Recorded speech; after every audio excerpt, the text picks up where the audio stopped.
इंसान नहीं था। अगले ही पल उसे वही मदन फिर से 100 कदम आगे सड़क पर खड़ा दिखाई दिया, पर इस बार वो उसकी तरफ मुड़ा हुआ था और उसके चेहरे पर एक ऐसी मुस्कान थी जो किसी इंसान की नहीं हो सकती थी। उसकी आंखें अंधेरे में बिल्ली की तरह चमक रही थीं। क्या हुआ रघुवीर भाई? अभी तो तुम कह रहे थे कि भूत प्रेत सब वहम होते हैं और विज्ञान ही सब कुछ है। तो बताओ, तुम्हारा विज्ञान अब क्या कहता है? मैं तुम्हारे पीछे भी हूँ, तुम्हारे आगे भी हूँ और शायद तुम्हारे अंदर भी। क्या तुम अभी भी घर पहुंचना चाहते हो या मेरे साथ इस खेत की सैर करोगे? रघुवीर की चीख गले में ही फंस गई कि सामने खड़ा वो भयानक साया धीरे धीरे उसकी ओर बढ़ने लगा। वो साया चलते हुए इंसानों की तरह कदम नहीं रख रहा था, बल्कि वो जमीन से थोड़ा ऊपर तैरता हुआ महसूस हो रहा था। रघुवीर को अपनी दादी की कही हुई बातें याद आने लगी कि छलावा पहले अपनों का रूप धरता है और फिर रूह को निचोड़ लेता है। तुम मदन नहीं हो। मेरा दोस्त कहाँ है? तुमने उसे कहाँ छिपा दिया है? मुझे जाने दो, मेरी किसी से कोई दुश्मनी नहीं है। मैं तो बस अपने गांव वापस जा रहा था। हे भगवान, मेरी रक्षा करो। मुझसे बड़ी भूल हो गई जो मैंने इस रास्ते का मजाक उड़ाया। वो आकृति अब रघुवीर के बिल्कुल करीब आ गई थी और उसका चेहरा पल पल में बदल रहा था। कभी वो मदन जैसा दिखता, कभी किसी बूढ़े आदमी जैसा, और कभी उसका चेहरा बिल्कुल सपाट हो जाता। रघुवीर पीछे की ओर भागा, पर उसे लगा कि वो जितनी तेजी से भाग रहा है, रास्ता उतना ही लंबा होता जा रहा है।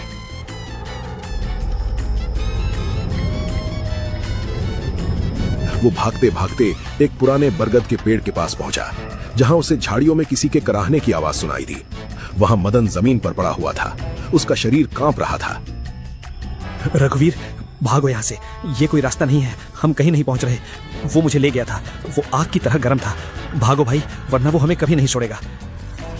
रघुवीर ने मदन को उठाने की कोशिश की, पर जैसे ही उसने मदन का हाथ पकड़ा, उसे महसूस हुआ कि मदन के पैर उल्टे हैं।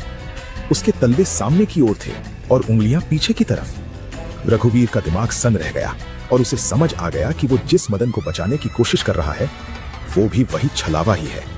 तभी पीछे से असली मदन की आवाज आई, जो पगडंडी के दूसरी ओर से उसे जोर जोर से पुकार रहा था। रघुवीर अब दो मदन के बीच फंस चुका था और उसे समझ नहीं आ रहा था कि असली कौन है। रघुवीर के पैर जैसे जमीन में जम गए थे और उसका दिमाग सुन्न पड़ चुका था। उसके सामने दो मदन थे, एक जो जमीन पर रेंग रहा था और जिसके पैर उल्टे थे, और दूसरा जो दूर पगडंडी पर खड़ा उसे पुकार रहा था। बाजरे के खेतों से आती सरसराहट अब तेज चीखों में बदलने लगी थी, जैसे हवा खुद रो रही हो। आसमान के बादल और भी काले हो गए थे। उसे समझ आ गया था कि वो भूलन चक के उस जाल में फंस चुका है, जहां से अगर तुम सच में मेरे दोस्त हो तो खुदा के लिए बताओ कि मैं क्या करूं। यहाँ मेरे सामने भी तुम्हारी शक्ल का कोई खड़ा है, पर उसके पैर पीछे की तरफ मुड़े हुए हैं। मेरी बुद्धि काम नहीं कर रही है। मुझे लग रहा है कि मैं किसी बुरे सपने में हूं जहां से जागना नामुमकिन है। रघुवीर भाई, वहां से भागो। जो तुम्हारे पास खड़ा है वो इंसान नहीं, वो वही छलावा है जिसके बारे में गांव के बुजुर्ग चेतावनी देते थे। मेरी तरफ आओ, मैंने मेड़ के पास एक पुरानी कुटिया देखी है, हम वहीं छिप सकते हैं। जल्दी करो, वरना वो अपनी माया से तुम्हें सम्मोहित कर लेगा और फिर तुम कभी वापस नहीं लौट पाओगे।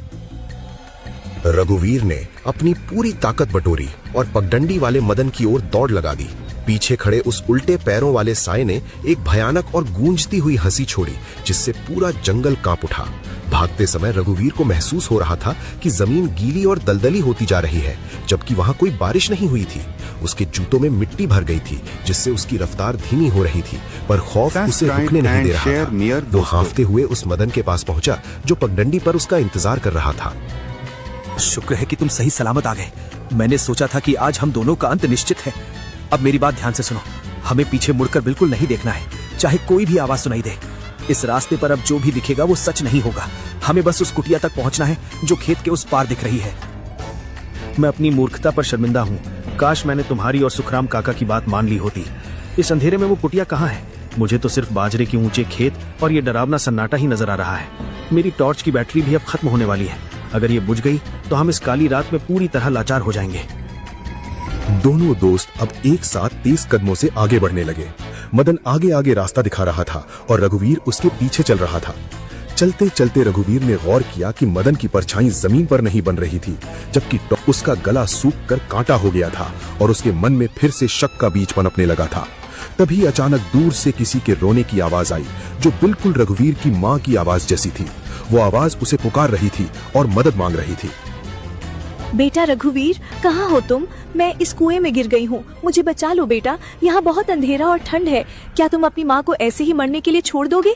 इधर आओ बेटा, इस पगडंडी से नीचे उतर कर देखो, मैं यहीं झाड़ियों के पीछे फंसी हुई हूँ। मदन रुको, क्या तुमने वो सुना? वो मेरी माँ की आवाज है। वो मुसीबत में है और मुझे बुला रही है। हमें उधर जाना होगा। शायद वो सच में यहाँ भटक गई हों और किसी संकट में पड़ गई हों। मैं उन्हें अकेला नहीं छोड़ सकता, चाहे सामने कोई भी खतरा क्यों ना हो। मुझे जाना ही होगा। पागल मत बनो रघुवीर, तुम्हारी माँ इस वक्त घर पर सो रही होंगी। ये वही छलावा है जो अब रिश्तों का ढोंग कर रहा है।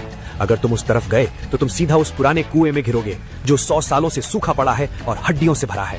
अपनी आंखें और कान बंद कर लो, हमें सिर्फ सीधे चलते रहना है जब तक कि गांव की रोशनी न दिख जाए। रघुवीर का मन दो हिस्सों में बट गया था। एक तरफ मां की ममता थी और दूसरी तरफ मौत का डर। वो रुक गया। रोशनी में उसे कुआं दिखाई दिया जो बरगद की जड़ों से लिपटा हुआ था और उसके पास एक बूढ़ी औरत बैठी थी।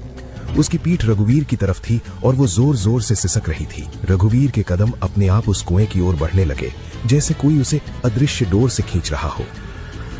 माँ, क्या आप सच में वहां हैं? आप यहाँ इस जंगल में कैसे आई? मदन, देखो वो सच में मेरी माँ ही लग रही हैं। मैं उन्हें ऐसे तड़पते हुए नहीं देख सकता, मुझे बस एक बार जाकर देखना होगा। अगर वो मेरी माँ नहीं हुई तो मैं एंड सब्सक्राइब कीजिए मेरे दोस्तों।